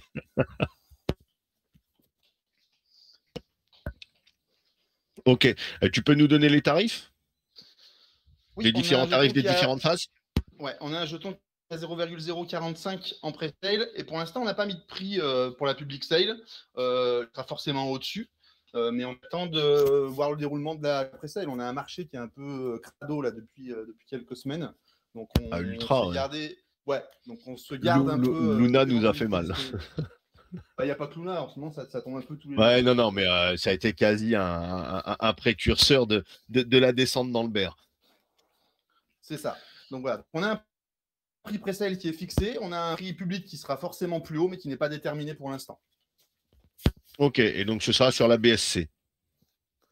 Absolument. Mais tu peux acheter directement en ICO, virement, CB, donc Alors, USDT, virement, USDC CB, exactement. Exactement. et même des ETH et les BNB. Bon, donc Si ça c'est vaut assez encore quelque ouvert. chose. Le BNB ou le TH? Bah, je crois qu'ils vont tous les deux dans la même direction là en ce moment. Ah, c'est dur. Ok, donc la whitelist, donc l'intérêt, c'est à chaque buyback, il y aura des propositions qui seront faites donc pour les gens qui auront été whitelistés. Prix donc plus attractif et aussi il y a d'autres petits avantages que tu veux rajouter. Ouais, il y a un NFT à chaque fois que quelqu'un viendra s'inscrire à la whitelist et convertira sa promesse en paiement, on lui délivrera un NFT. Et, pour vous en dire un peu plus sur comment ça se passe lors des buybacks, donc tous les 3 mois, Antoine ou Amaury viendront dire voilà, on a fait tant de chiffre d'affaires ce trimestre-là. On doit racheter donc 16% de ce chiffre d'affaires et on sollicitera dans l'ordre de la whitelist voilà, qui veut vendre tant de jetons à tel prix. Voilà. Donc c'est la whitelist, l'inscription à la whitelist est bien l'ordre de priorité. Ok, donc le premier inscrit, celui ouais, parce que tu me disais voilà, il y a une ouverture de whitelist début juin, c'est intéressant, c'est important qu'il y ait de la visu avant début juillet, donc avant le commencement de l'ICO, surtout par rapport à tous ces avantages qui ne sont pas négligeables. Je comprends mieux. C'est ça, et c'est pour ça que je t'ai sollicité très tôt. Et c'est juste pour info, le canal détective est le premier sur lequel il y a une amas publique d'Amaury et Antoine. La seule fois où ils ont discuté avec une communauté, c'était avec celle d'Ibex. Donc, qui suit déjà le projet Talk depuis un petit moment déjà. Donc, Très bien. Détective Token a quand même une belle prio aussi. Ah, on a une exclusivité, mais il paraît qu'on a un animateur qui est pas mal. Qui sait de quoi il parle? Allez, pour une fois, je me jette des fleurs. Jingle résume. Si on devait résumer les points principaux et importants de Talk3, et puis après, si vous voulez rajouter des petits points, parler d'une roadmap ou donner une petite exclue supplémentaire, n'hésitez pas. Qui s'y colle? Amaury, tu nous entends? Antoine? Super. D'accord. Fort et clair. Alors, petit résumé, on est en whitelist, donc si vous voulez rentrer dans la communauté et puis bénéficier de tous ces petits avantages que Nicolas vient de nous lister, c'est sûr que c'est maintenant et on a besoin de vous. On a besoin que vous fassiez aussi du bruit. Avec Antoine, on réfléchit aussi à un petit extra, mais on ne l'a pas encore quantifié, c'est de faire que, idéalement, à partir d'un certain volume d'engagement, on puisse vous rendre prioritaire pour être les premiers à avoir un Talking Twins personnalisé. Donc ça, on est en train de travailler dessus. On aimerait pouvoir vous le sortir rapidement et que ce soit un peu une exclue sur les tout premiers, parce que ça a une vraie valeur, même si aujourd'hui, au fur et à mesure, on va le productiviser. Mais voilà, c'est une vraie valeur et c'est un truc qui n'existe pas sur le marché. Il y a des télés qui commencent à nous le demander. Autant vous dire que voilà, on est vraiment sur du super early stage et ça nous ferait plaisir aussi que la communauté, elle soit les premiers à porter ce vêtement 3D autonome. Donc ça, c'est un petit plus qu'on essaiera de suivre et de vous informer pour qu'on puisse vous le mettre dans cet ICO et que ça rentre dans ce démarrage. Donc le Talking Twins, il va arriver assez vite. On a déjà toutes les bases. Vous avez donc pour la White Tea jusqu'à la fin du mois. Qu'est-ce que je peux rajouter de plus? On a une équipe quand même qui est assez solide. C'est que des gamins. Hein, il n'y a pas un mec de 20 ans de boulot. On va rajouter que Nico et Namal, si vous nous envoyez des photos, on va vous faire votre Talking Twins. Oh, c'est mignon, ça c'est sympa. On s'engage à vous le créer pour vous remercier de nous avoir invités ce soir. Comme ça, au moins, vous aurez du concret à montrer. Ouais, non, mais ça marche. Le but est de suivre un petit peu, de reparler des projets, de les repousser en avant. On n'est pas là juste pour inviter, recevoir, en parler qu'une fois. C'est bien aussi de faire un petit suivi comme on fait régulièrement. Super good. Donc, ouais. Vous avez tous les channels, donc de toute façon, on va évidemment vous filer des infos au fur et à mesure qu'il y aura des choses à voir. Et puis, je ne sais pas si qu'est-ce que vous avez besoin d'infos supplémentaires? Pour l'instant, on a tous les channels, comme disait Verdi. Depuis qu'on en parle un petit peu, il avait regardé le Twitter depuis qu'on en parle un petit peu, et l'annonce a pris un peu plus de 160. Votre Twitter a pris un peu plus de 160. Et là, je dirais que de toute façon, pour le petit giveaway qui sera fait, faut que évidemment chaque personne qui soit gagnante du giveaway soit inscrite, parce que ce sera des tokens talk. Donc si vous n'êtes pas inscrit, vous pourrez pas recevoir vos codes token talk. Hein. Il faut évidemment, et on le vérifiera, comme toujours, hein, ça paraît cohérent et opportun de le faire dans ce sens-là, que la personne soit sur le Telegram. Donc même s'il y en a qui sont sur le Telegram, vous avez le lien du Telegram, vous pourrez le demander, on vous remettra un petit résumé, y compris sur YouTube. Donc il faudra que la personne soit sur le Telegram et abonnée au Twitter pour suivre évidemment les infos. Donc bah écoute, on va passer aux questions des auditeurs. Si on n'a pas tout, si encore une fois j'ai pas fait tout le tour, est-ce qu'il y a encore des questions des auditeurs? Versdi, tu veux réouvrir le channel? J'ai vu qu'à plusieurs reprises il y avait des mains levées, donc je reprends pas à chaque fois qu'il y a des mains levées, pour vous dire que pour éviter des je me perds. Pour éviter que ça soit dans tous les sens, on ne vous donne la parole que à la fin de la présentation. Donc, vous pouvez lever la main ou écrire. Lo, je te laisse prendre un petit peu. Je perds un peu ma voix, je vais me servir un verre de Perrier. Yes, donc on voit qu'il y a Alpha qui a une première question. Tu peux y aller, Alpha. Ouais, bonjour à tous. Franchement, j'ai bien aimé la main, honnêtement. J'ai des questions, on va dire, qui sont un peu diverses. Bon, j'en ai 2 ou 3. La première, c'est pourquoi l'utilisation du no-code, quand même, vous êtes parti pas mal loin sur du dev. Je vois qu'il y a des seniors qui sont passés chez pas mal d'entreprises que je connais très bien. Mais ça m'a étonné un peu de passer par du no-code, surtout avec les interrogations en tout ce qui est MySQL, quoi. Donc voilà, c'était la première question. La deuxième, c'était plutôt en tant qu'entreprise française, je pense que vous avez l'obligation de respecter la RGPD, donc ça répond clairement en vrai à l'interrogation par rapport aux bases de données. C'était essentiellement ça. Et la troisième, je l'ai perdu. C'est bon.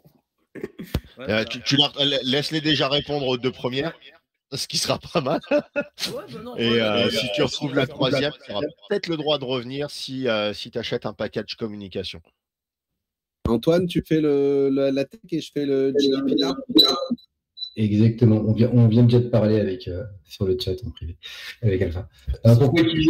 Si je peux me permettre, juste le no-code, ce qui me dérange, c'est que en vrai, quand on va sur la base de données un peu plus en profondeur, en général, il y a en quelque sorte son code qui est mal foutu. Et donc, l'interrogation, elle fait perdre beaucoup de temps à aller interroger la base de données. Donc, je sais pas, je la pose vraiment d'une manière générale la question, mais c'est ça la spécificité en vrai. Alors, là, aujourd'hui, en fait, nous, une plateforme no-code, pour nous, en fait, c'est quelqu'un qui ne sait pas coder, qui n'est pas informaticien et qui n'est pas graphiste, il va pouvoir, en fait, créer une conversation. Il va pouvoir créer, en fait, son bot préformaté tout seul, sans avoir aucune connaissance déjà de SQL. Donc, c'est pour justement démocratiser un contenu dont l'utilisateur est le héros, qu'on a créé en fait cette plateforme no-code. Donc un contenu dont l'utilisateur est le héros, c'est par exemple bonjour, est-ce que tu veux acheter du Bitcoin ou de l'Ether? Donc là, en fait, si je réponds Ether, après, en fait, je vais continuer mon cheminement comme ça. Jusqu'à présent, pour pouvoir faire ça, il fallait forcément être développeur. Et nous, en fait, on l'a simplifié à mort, où tu n'as plus qu'à tirer des petits fils sur un arbre et tu crées tout seul, en fait, tout ton scénario de vente. Sans avoir de connaissances en SQL, tu ne verras même pas le SQL, en fait, dans notre plateforme. Bah, ça ne veut pas dire que derrière, il n'y a pas du SQL, il n'y a pas du Java, il n'y a pas toutes les technologies dans ce qu'on a. Hein. Mais c'est vraiment le front, l'UX de l'utilisateur qu'on a superlighté pour faire qu'il soit en no-code et que n'importe qui puisse venir construire des choses dessus. Hein.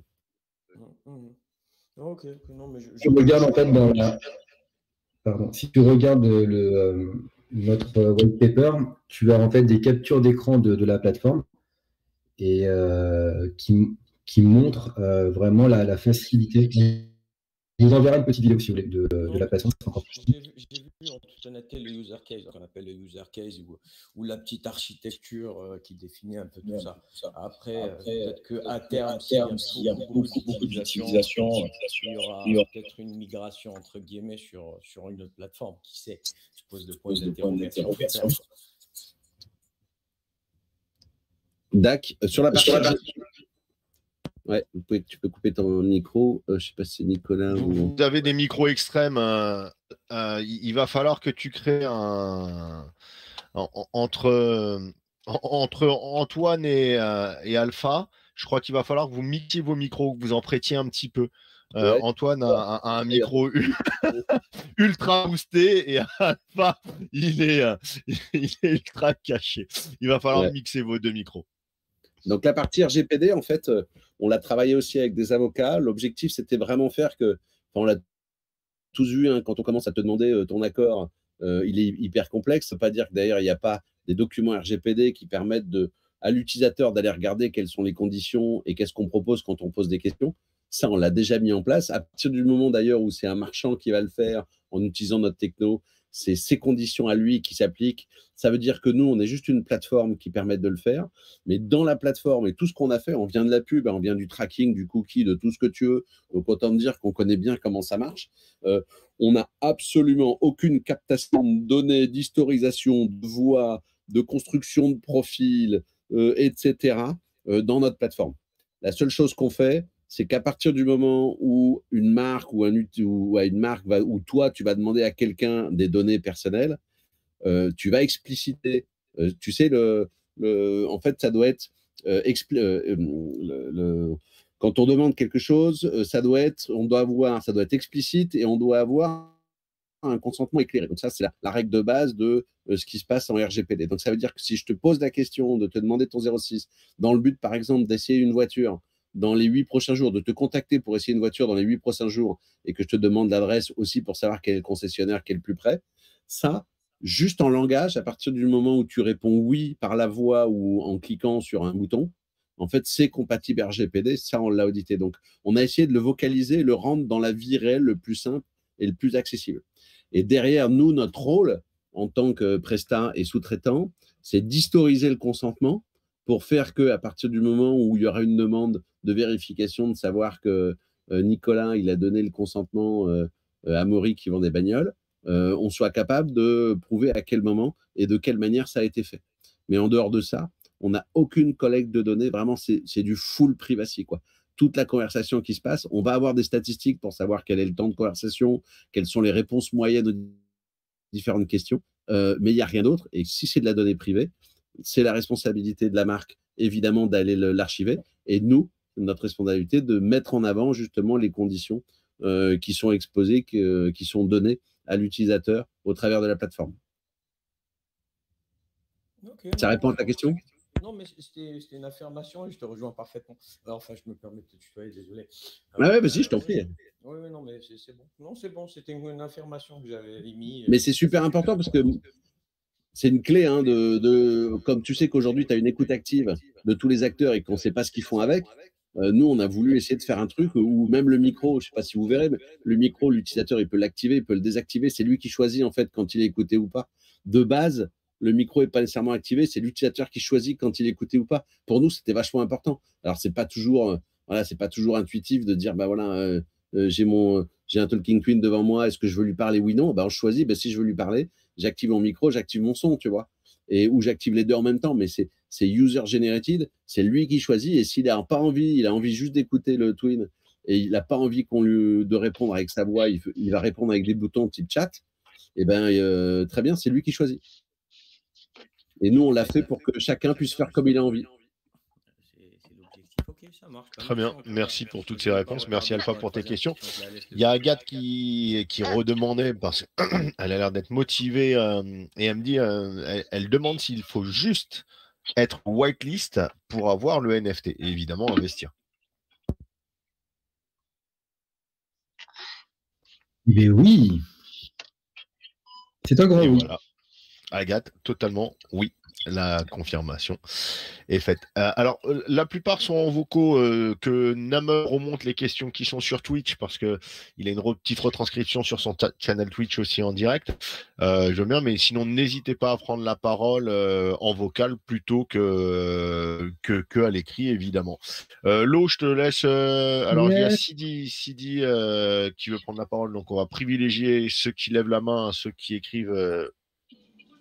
Sidi, Bonsoir. salut à toi, bienvenue. Bonsoir tout le monde. Moi, j'ai une question. J'ai participé à quelques ICO françaises et à chaque fois que j'y ai participé, c'est peut-être une remarque qui va fâcher ou autre, mais en tout cas, je vais être franc. Le cours, il a toujours baissé après. Qu'est-ce qui ferait qu'aujourd'hui, celle-là ne baisserait pas? Surtout dans un contexte hyper baissier comme on a. Désolé, Allez, mais Je peux répondre? Ouais. Je peux répondre? Ouais, Je peux vas-y, répondre? Nico. Sinon, je réponds. Vas-y, Nico. Première chose qui est super importante, il n'y a pas de private set sur le talk. Donc les gens qui vont acheter un pré-sale, ce seront eux qui ont eu le jeton le moins cher. Il n'y en a pas qui sont venus avant et qui ont eu le jeton 2 fois moins cher. Deuxième remarque, si tu penses un jour lire le white paper, tu verras qu'il y a une partie où on explique un peu le vesting. La team, elle, est vestée 18 mois. Et ensuite, elle sera relâchée par petites brides tous les 6 mois. Donc ça lui laisse le temps de convertir quand même et d'ouvrir ce marché qui n'existe pour l'instant pas encore trop. Ça lui laisse le temps de faire ses preuves. Donc on n'est pas à l'abri d'échouer, ça existe, oui. 9 startups sur 10, encore plus en France, échouent. Mais le but, c'est pas d'échouer. Et en tout cas, comme je te disais juste avant, il y a personne qui a acheté des jetons moins chers que le prix de pré-sale. Donc si le prix dump, parce que ça peut toujours arriver dans un marché un peu crado comme il est maintenant, ça veut dire que des gens vendront à perte, tout simplement. Ce qui n'est pas forcément le cas, je pense que tu parles des ICO, Galeon, Winkiverse et compagnie, où là, en amont, il y a 1 ou 2 tours de private sale avec des gens qui ont acheté sur des rounds très très peu chers et avec des libérations qui arrivent assez vite. Là, oui, forcément, le jeton tombe lourdement. Donc, il n'y a pas ça sur Talk pour répondre à ta question. J'ai parcouru la white paper et je n'ai pas forcément vu qu'il y avait le... Donc là, ce que tu me dis, c'est qu'il y a un vesting de 18 mois, c'est ça? Non, ça c'est le vesting de l'équipe. Il y a des jetons qui sont fléchés vers l'équipe. Et eux, ils sont vestés 18 mois. Ok. Donc nous, on ne peut pas vendre. C'est ça. Donc on n'a pas trop intérêt que ça baisse, les gars. Non, mais après, c'est quelque chose qui s'inscrit dans le futur. Enfin, je veux dire, c'est quelque chose. Je sais pas ce que Nicolas avait déjà dit aussi sur l'ICO, c'est que moi j'ai beaucoup entendu ça aussi, et à chaque fois les gars ils disaient ouais, de toute façon les ICO, pourquoi sur un ICO à chaque fois on met c'est très tu vois, les investisseurs ils sont très pour aller prendre de la thune tout de suite un peu court. Donc nous c'est pas notre objectif. Et d'ailleurs, ça l'est tellement pas qu'en fait, on a une vraie boîte. En fait, on est en train de construire un vrai truc. Et c'est juste, on rajoute une couche avec avec une modélisation supplémentaire à ce qu'on fait déjà. Et d'après ce que j'ai compris et entendu, il y a beaucoup d'ICO qui n'ont pas non plus marché ou qui n'ont pas fait de trucs de dingue parce que les mecs, ils arrivaient avec un PowerPoint et qu'ils n'étaient pas en train de bosser sur quelque chose. Ils imaginaient une idée. On est un peu au-delà d'imaginer l'idée. En fait, on est plutôt en train de regarder comment on applique les idées avec la techno qu'on a et comment on avance un peu plus. Alors, j'espère que ça rassurera plus, au même titre que voilà, nous, on y croit et on investit encore beaucoup dedans. Et ça fait un moment qu'on investit dedans, quoi. Ou des fois sur un secteur qui est très concurrentiel aussi, sur les ICO qu'on a vus, qui ont eu du mal, il y a eu des secteurs très très concurrentiels, comme l'art ou le NFT, où il y en a à un moment pas mal. Et ouais, après il y a des ICO qui ont très bien marché, qu'on a reçu aussi, même pour pas faire de pub, on pourra en reparler. C'était Sidi qui posait la question. Mais voilà, là, comme Nicolas te dit, t'es en fait la seed phase. Voilà. T'es en seed phase, t'es le premier investisseur, au contraire des autres qui ont coulé. Puis après, tout dépend de ta stratégie. Si tu es là pour être en pur spéculateur, bah, effectivement, tu peux. Voilà. Et pour moi, c'est plutôt un projet qui va s'inscrire dans la durée. Enfin, c'est le futur, quoi. Vous êtes le futur, messieurs. Bah écoute. Le truc, c'est qu'on ne l'est pas sans toi. Parce qu'en fait, on a des idées. En tant qu'assureur, je mets un petit astérix. C'est sous réserve. Non, mais j'ai été un peu échaudé par les anciennes. Ah, mais je comprends. Me plaît bien. Et j'avoue que c'est quelque chose qui est assez parlant et tout. Et ouais, qui est très avant-gardiste. Et ça rentre dans ce que prépare. Enfin, tout ce qui. En fait, sans le savoir, il y en a déjà. Comme je voyais qu'il y avait 27% des personnes qui interagissaient avec des comment dire, tout ce qui était, j'ai oublié le terme, mais j'ai retenu le pourcentage. Les chatbots. Voilà, exactement. Avec leur voix. Donc ouais, c'est quelque chose qui va comment dire, qui va pouvoir s'installer dans le quotidien. Je vous communiquerai et je vous le basculerai aussi sur le. On a un baromètre en fait qu'on fait avec ADNI et qui est cofinancé par Énergie et la Poste Business Solutions papier. Alors autant dire que pourquoi le papier il vient bosser avec nous, c'est parce que le papier il croit à la voix aussi. Il pense que le papier on peut le faire parler. Et évidemment c'est notre techno qui fait parler le papier de la Poste. Et donc on a un baromètre qu'on a lancé. Et je vous mettrai la dernière version dès qu'elle va sortir, mais c'est la Poste qui est en train de communiquer dessus. Donc, les anciennes versions sont déjà disponibles, parce qu'en fait, tous les trimestres, on a un baromètre d'usage de la voix, et vous allez voir à quel point, en fait, il y a un nombre de gens qui l'utilisent, et à quel point ça grimpe tous les trimestres, en fait. C'est un truc de dingue. Les marques, elles réalisent pas à quel point le marché, il est en train de switcher.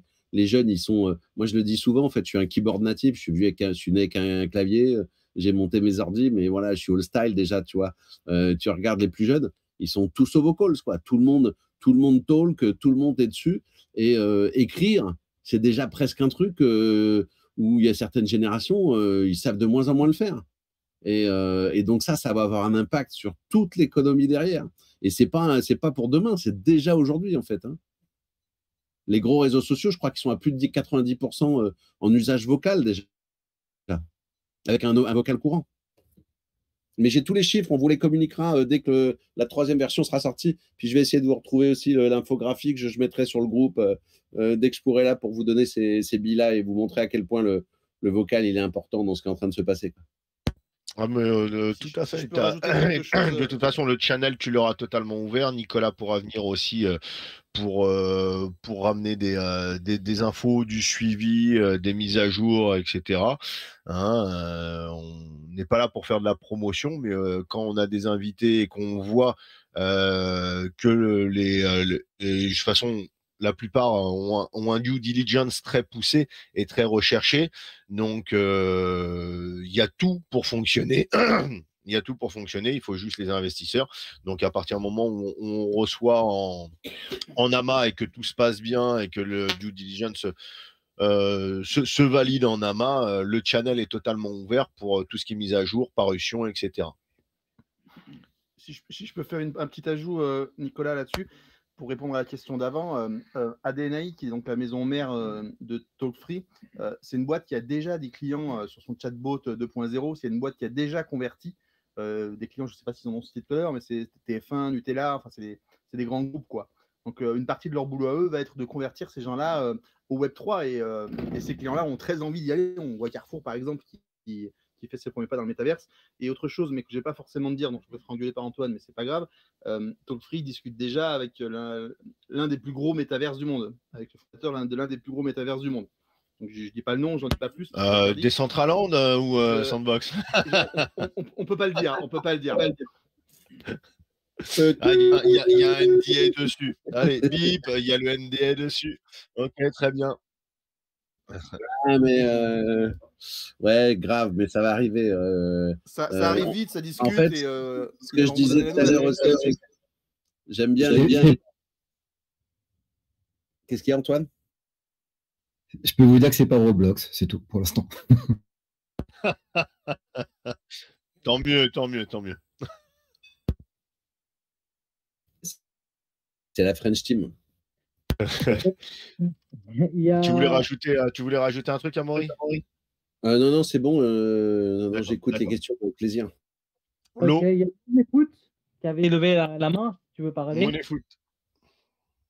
Monefoot, ton micro est ouvert. Tu peux déverrouiller ton micro pour pouvoir parler. Bienvenue à toi. Sinon, on passe au compte à rebours. 19-8, 7-6, 5, 4-3, 2, 1. Tant pis pour toi, Monefoot. Tout à l'heure, tu relèveras la main. Allez, question suivante. Il y a une question, du coup, sur Twitch. Il y en a deux. En termes de liquidité, au lancement, vous comptez mettre combien? Je vais répondre à Maurice, tu veux bien? Yes. Alors, pour l'instant, on a décidé de rien. Ça dépendra beaucoup du marché quand on sera à horizon fin septembre, début octobre, donc lors de l'IDO. En tout cas, que ce soit sur Pancake ou sur Ibex, on est là pour assurer une certaine liquidité. Donc, vous dire combien aujourd'hui, c'est beaucoup trop tôt. Mais de toute façon, on travaille avec un market maker de notre côté, nous, chez Ibex, et c'est nous qui allons aider Talkfree à mettre ce jeton sur le marché. Donc en général, on essaie de travailler comme il faut sur ces sujets-là parce que c'est important pour la communauté et Talkfree n'est pas grand-chose finalement sans sa communauté. Donc, on assurera une liquidité. Alors, vous dire un chiffre ce soir, c'est prématuré, mais oui, l'objectif, c'est que ce jeton soit liquide, bien sûr. Non, y compris pour un pourcentage. Après, c'est parce qu'on a vu dernièrement, quelqu'un qui a levé, je crois, plus de 2 millions et il a mis en liquidité sur Index 35 000 $. Oui, non, ça sera plusieurs centaines de milliers d'euros, a priori. Oui. Non, là, c'est une plaisanterie. On l'a vu. Zut, ils nous ont vus, c'est moche. Sympa la com, 1,9 million. Allez, d'autres questions? La deuxième question Twitch, c'est des listings sur des sexes. Oui, et Ibex, qui est donc le launchpad partenaire de Talkfree, est un sexe, enfin, est en train de devenir un sexe. Yes. Donc oui, le jeton sera listé sur Ibex. Absolument. D'accord. Et très certainement d'autres. Ensuite, on va voir. C'est ça. Il y a Kili Darcel qui demande tous les NFT proposés sur le marché ne sont pas précieux. Comment vous assurez-vous que les NFT qui sont fabriqués, émis et négociés sur sa plateforme sont précieux et réussis? Et quelle stratégie utilisera-t-il pour les rendre compétitifs sur ce marché qui est féroce? Alors, donc, à cette question... On a un spéculateur de NFT. Exactement. En fait, pour moi, ce qui est précieux aujourd'hui, en fait, c'est la rareté. Donc, la rareté, en fait, pour moi, en fait, elle est faite par plutôt des artisans.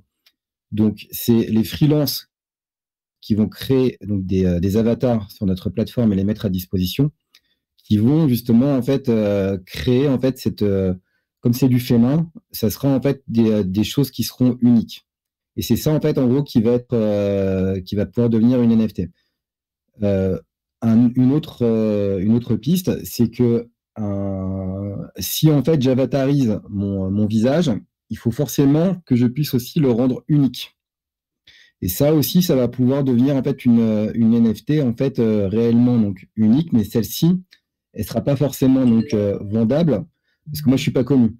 Par contre, si j'arrive à créer le visage d'une personnalité, de quelqu'un de très connu, et que on arrive à faire des accords avec lui, à ce moment-là, en fait, son visage, son Talking Twins, aura donc une réelle valeur. Donc, imaginons que, donc, je dis n'importe quoi, bien sûr, parce qu'on n'a aucun contact avec lui, mais Neymar se disent tiens, je vais prêter donc mon image et je vais permettre en fait à des gens ou des marques de pouvoir parler avec mon Talking Twins. Bah, potentiellement, ça pourra être donc revendu donc sur des plateformes spécialisées.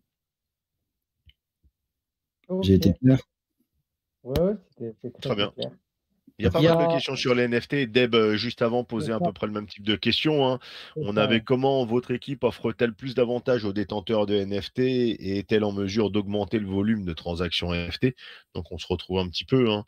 Et elle parlait de prix plancher de floor price après pour le faire réaugmenter et autres. C'est ça. Il y a Piu Piu qui lève la main.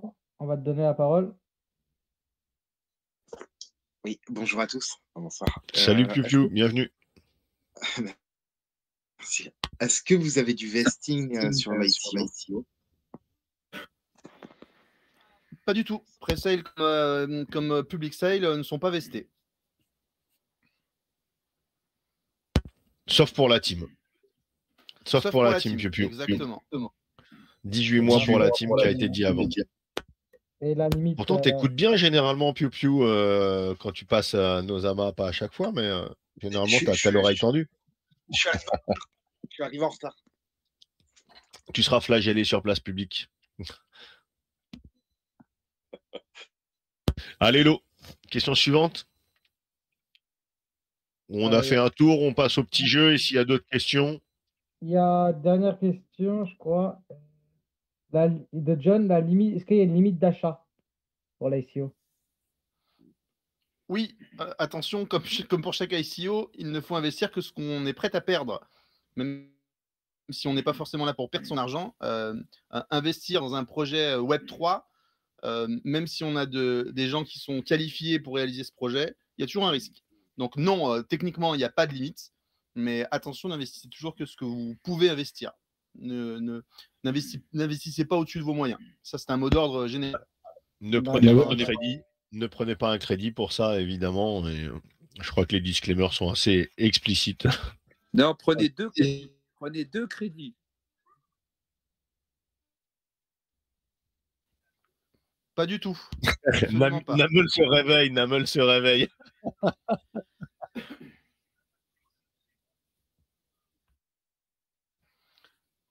Tu vois, moi, je suis de l'époque, comme tu dis. Je suis de l'époque. C'est pas connu. On n'aime pas trop citer, pour pas faire de pub. Le SEAL de XSL Lab, c'est un peu le même système, où il n'y a pas de vesting. Et, je trouve ça intéressant quand il n'y a pas de vesting.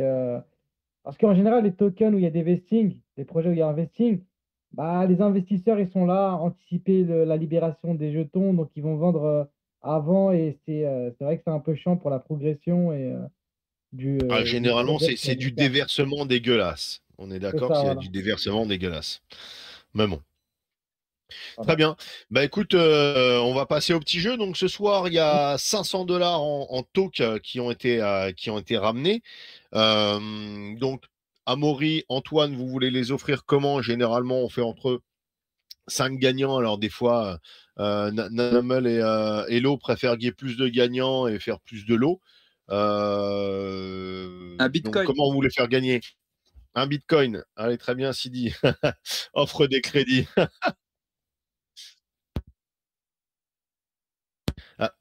Alors, généralement, voilà, tu veux faire des lots quoi? De 100 $, 50 $, Amaury? Amaury, Antoine, vous voulez faire quoi? Des lots de 100 $, 50 $?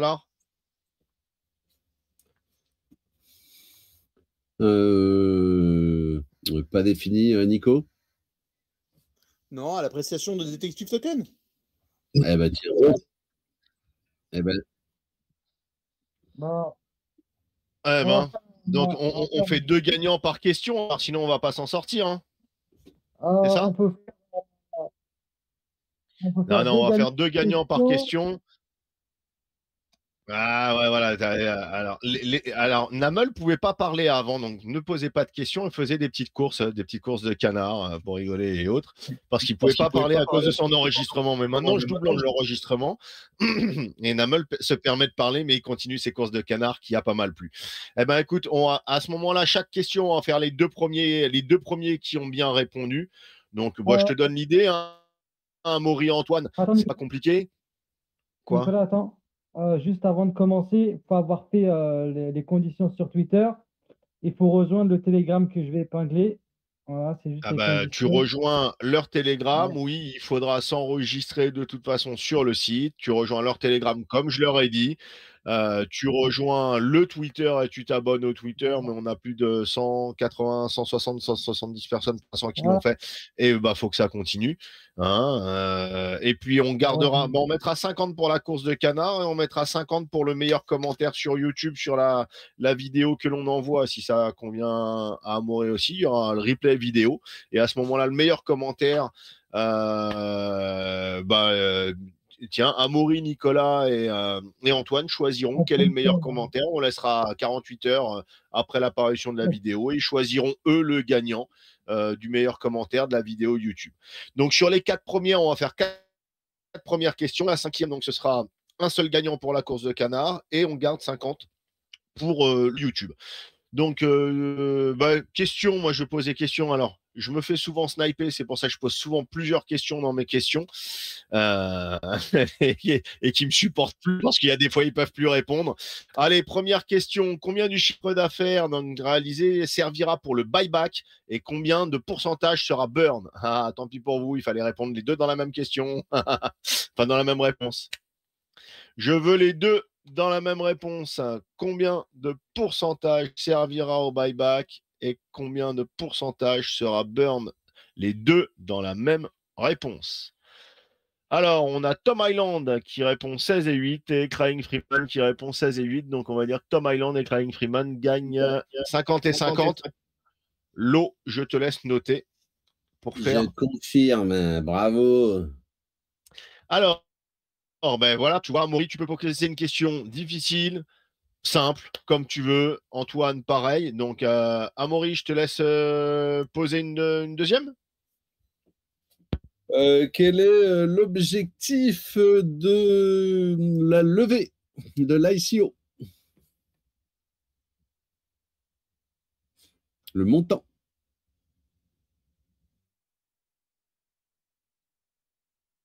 Je crois qu'on l'a déjà. Hein. Eh, mais il y en a un qui a répondu avant que je pose la question. Eh, mais je te dis, il y a des snipers. Hein. je suis sûr que tu ne le connais pas encore. Alors, écoute. Ouais, non, mais il y a des malins, c'est pour ça. Donc, il y aurait Billion. Si on prend Billion et Jiret. C'est ça, hein. On est à 2,25 millions, si je ne me trompe pas. Ouais. Donc, il y a Billion et Jiret. Lo, pareil, je te laisse noter. Antoine. Le 4 gagnant. C'est ça. Blague à part. À 50. En gros, on réserve de l'eau pour. Ah, YouTube, tu veux changer. Ah, mais si tu fais de l'eau, là, va falloir changer les conditions. Attention, tu veux faire quoi? De l'eau pour YouTube? Eh, les gars, si vous changez en cours de route, ça va être moyen. Bah, de l'eau pour YouTube, tu fais un au tirage au sort et. Non, le meilleur commentaire. Ah, tu veux faire un pour le plus liké? Eh ben, on peut le faire comme ça. Par contre, ce qui veut dire que parce que si tu mets ta course de canard en plus, donc là, on est à 200. On fait 300 avec YouTube, 400 avec la troisième question. Donc, la quatrième question ne gagnera. Ce ne sera pas les deux premiers. Ce sera le premier qui répondra par la quatrième question. Nicolas, les gars, quand vous posez un peu des nouvelles choses, il faut organiser le truc au-dessus. Hein. Sinon, on est dans la merde. Je pensais que la question avant, c'était justement à quoi servira la levée de fonds en partie. Donc, c'est pour ça que j'ai mis synchronisation labiale. Et je pense que c'est la Ah, prochaine bah question. ouais. Ah bah oui, ah Mais bah oui. Donc, c'est, le hasard a fait. non, mais C'est du gros tu snipe. as raison, tu as raison, mais après, il a précisé, tu vois, Akaza a dit la levée permettra de recruter des développeurs, mais c'est vrai qu'après, Amaury a spécifié que c'était en dollars. Mais j'aurais été le seul Donc, qui répond.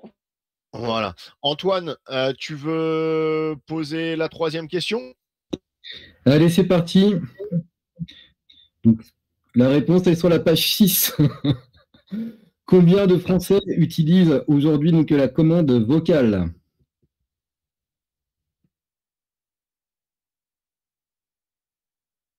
Je l'ai plus en tête, Antoine, donc c'est toi qui, quand tu vois les bonnes réponses, tu dis stop, il y a la bonne réponse et tu peux donner la réponse quand tu en vois deux qui l'ont.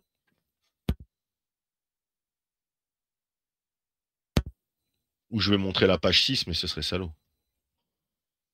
Allez, page 6.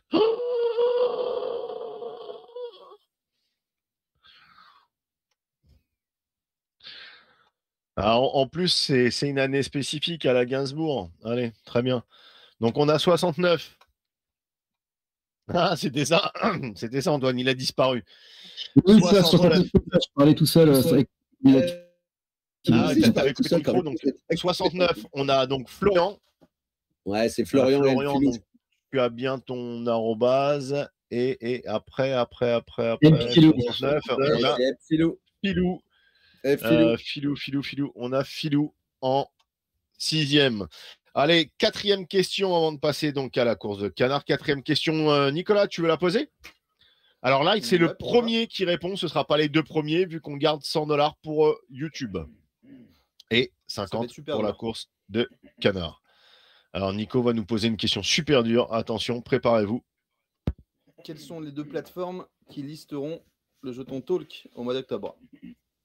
Putain, regarde, Dark Clara, direct. Allez, Dark Clara, elle t'avait snipé là. Plus rapide que la question. Ah, c'est ça. Ibex et PancakeSwap. Donc on a Dark Clara pour le 7e gain. Dark Clara pour le 7e gain. Mais rassure-toi, Amaury, on va tous te les redonner. Hein. On te redonnera tout. T'as coupé ton micro. Ouais, je sais, j'arrête pas, c'est chiant. On te les redonnera tous Ouais, et cool. en privé. Voilà, sinon, si tu dois tous les noter, après, voilà, si tu veux les noter, voilà, pour être sûr que ce sera bien. Ils devront évidemment s'inscrire et donner sûrement leur numéro de compte, nous transférer le numéro de compte, qu'on puisse le transférer pour que tu puisses les créditer au moment de la whitelist et autres. Donc, écoute, Namel, fais-toi plaisir. Hein. Ta course de canard.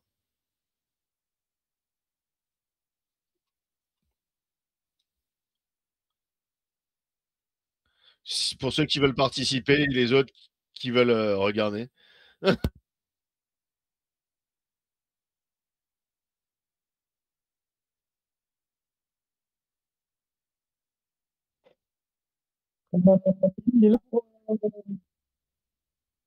Filou, alors, ceux qui ont déjà gagné, ceux qui ont déjà bien répondu ne gagneront pas un deuxième lot, au cas où, comme à chaque fois, il n'y a pas des doubles ou des triples lots qui se font. Un gagnant est un gagnant. Donc, si vous finissez premier à la course de canard de Namel, Amaury est super amusé. Il s'attend, mais qu'est-ce que ça va être que cette connerie? On va jusqu'où? Ouais, c'est exactement ça. Je suis complètement largué, quoi. Je sais pas ce que vous faites du tout, quoi. Ah bah là, tu demandes à Namel.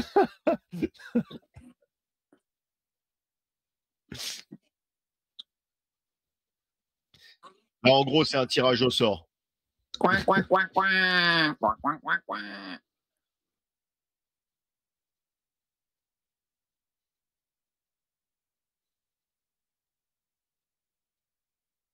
bien, donc pendant cette course de canard, on attendra donc le replay vidéo pour les deux derniers gagnants pendant cette course de canard et cette mise en place. Un petit mot de la fin, Amaury, Antoine? Merci beaucoup de suivre. Ouais, et soyez nos talkers, et puis on est parti. C'est prêt. Lancement. Bah écoutez, merci à vous aussi. Allez, tu lances sur 1 minute. Ah, le salaud. Allez. Allez, très Et bien. Alors, c'est qui Ouais, veut tu commenter veux la course, animer. là? Le travail. Allez. Et le petit canard noir est en train de prendre la deuxième position, suivi par le rose, le numéro 23, et puis le 31 qui remonte. Il est tout rouge, il est fatigué, il remonte. Et le 5 sort de nulle part, mais il cache le 7. Oh, le 7 va se Que faire fait le 3? Que fait le 3? Le 51, il y va de sa cuillère à cuisine. Top Chef à l'attaque.